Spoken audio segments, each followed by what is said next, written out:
کے لیے یہ میں نے موٹے موٹے جو باتیں جو شاید لوگوں کو آسانی سے سمجھ آ جائیں وہی بیان کی ہیں.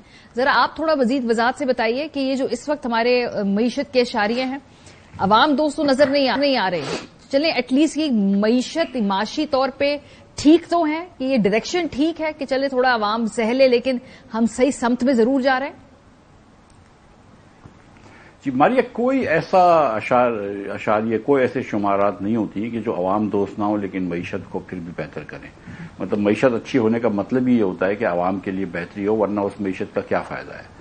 تو ایک جو آپ نے بتایا نمبر 42% انفلیشن کا میرے خیال سے 24% انفلیشن آیا تھا اکتوبر کے مہینے کا نومبر کے مہینے کا 24% آیا تھا ایئر آن ایئر اور منتھ آن منتھ وہ انفلیشن کا نمبر آیا تھا 2.7%. اس میں اگر آپ دیکھیں تو اربن فوڈ اور رورل فوڈ انفلیشن کا نمبر جو تھا وہ 1% سے کم تھا. عموماً پاکستان میں فوڈ انفلیشن پچھلے سال 40% بڑھا تھا مثال کے طور پہ, تو وہ انفلیشن کم تھا. جو انفلیشن زیادہ تھا اس میں وہ 2.7 کے اندر سے 2.1 تو صرف گیس کی وجہ سے تھا, جو ڈومیسٹک گیس کی پرائسز بڑھائی گئی ہیں اس کی وجہ سے. سو ایک یہ مشکل تھی جس کی وجہ سے یہ نمبر زیادہ آیا, لیکن میں سمجھ رہا ہوں کہ اگلے مہینوں میں انفلیشن جو ہے وہ کم کی طرف جائے گا.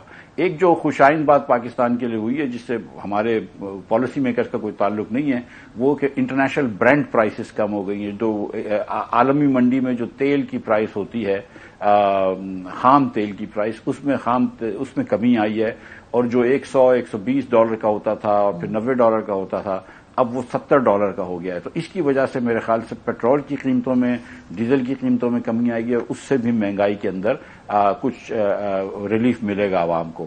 جو معیشت ہے وہ ابھی تک نہیں چل رہی بہت تیزی سے, اس کا مطلب ہے کہ ابھی تک امپلائمنٹ آپ کی تیزی سے نہیں بڑھ رہی, تو بے روزگاری بھی پھیلی ہوئی ہے, لارج اسکیل مینوفیکچرنگ نہیں بڑھ رہا. اس کا مطلب ہے کہ ٹیکس کلیکشن بھی کم ہوگا.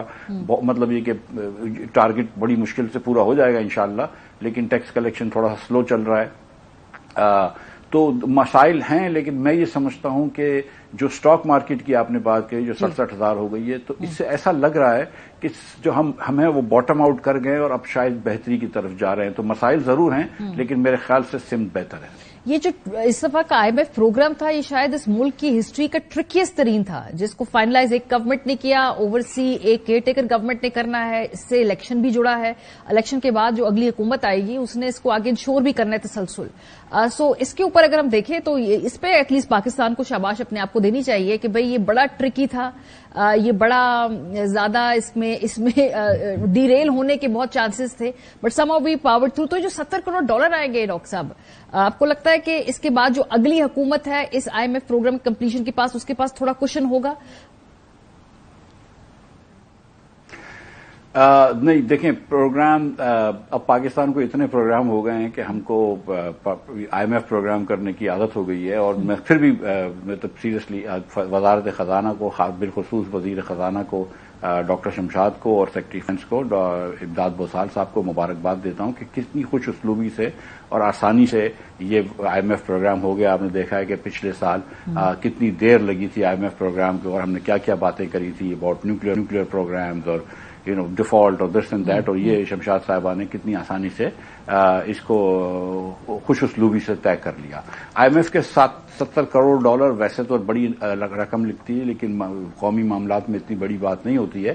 ہم کو یہ رقم لینے کے بعد بھی اگلا IMF کا پروگرام جو ہے اس پہ جانا پڑے گا, اس میں کوئی ڈاؤٹ نہیں ہے. اس کا بھی ایک پروگرام کا ایک اور آپ کو وہ کرنا ہوگا, اسٹاف لیول اگریمنٹ, اس پروگرام کی بھی ایک ریویو باقی ہے.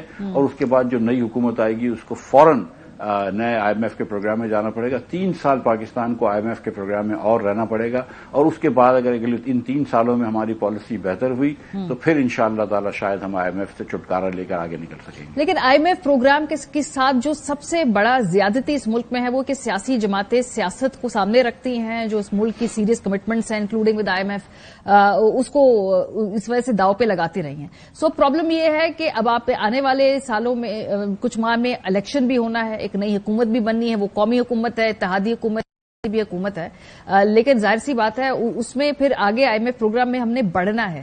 تو یعنی کہ آگے والی حکومت کوئی فی الحال ریلیف دینے کی پوزیشن میں ہوگی نہیں, اور مزید بیلٹ ٹائٹ ہی ہوگی اگلے 6-8 مہینے میں. پھر